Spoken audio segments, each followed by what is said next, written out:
Bonjour à tous, Clément de PC Astuces. Aujourd'hui, nous allons voir comment remplir rapidement une suite de données dans Excel. Excel vous permet de compléter automatiquement une suite de données que vous avez commencé à saisir, comme des nombres ou une date. Vous pouvez même étendre une formule à une plage de cellules, une fonctionnalité qui va changer votre vie. Donc on va commencer par une suite de nombres. Donc pour saisir une suite de nombres dans Excel, vous mettez le premier nombre dans une cellule. Donc là on va vouloir mettre, 1, 2, 3, 4, 5, 6, 7, 8, 9, 10, etc. Donc on met 1 dans la première cellule, on met 2 dans la deuxième, et là vous sélectionnez les deux cellules que vous venez de remplir, et vous voyez le petit carré en bas à droite de la sélection.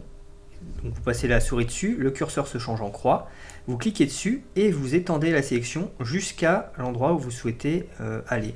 Et vous voyez au moment quand vous déplacez le curseur de la souris, ça vous indique quel chiffre vous allez insérer. Donc là, 3, 4 dans la suite, 1, 5, 6.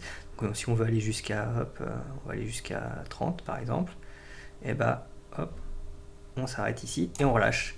Et automatiquement, tous les nombres sont rentrés dans les cellules. Vous n'êtes pas obligé de commencer à 1, 2. Si vous voulez saisir 103, 104, 105, vous commencez à saisir 102, 103, vous sélectionnez les cellules et vous étirez la sélection jusqu'à l'endroit où vous souhaitez aller.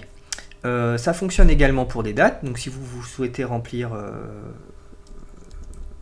des dates, donc si on va faire le mois de mars par exemple, donc 01, 03, et là il suffit juste de saisir 0103, donc on a la première date, et là on étire comme tout à l'heure, on sélectionne, on clique sur le petit carré vert, et on étire la sélection, et on voit 9, 10, on va aller jusqu'au 31 mars par exemple, hop, et on relâche, et automatiquement toutes les dates sont remplies dans les cellules. Donc ça fonctionne également pour des mois, donc si vous saisissez mai, vous cliquez dessus, et vous étirez, vous pouvez avoir juin, juillet, août, septembre, octobre, novembre, on va s'arrêter à octobre par exemple, et les mois sont renseignés.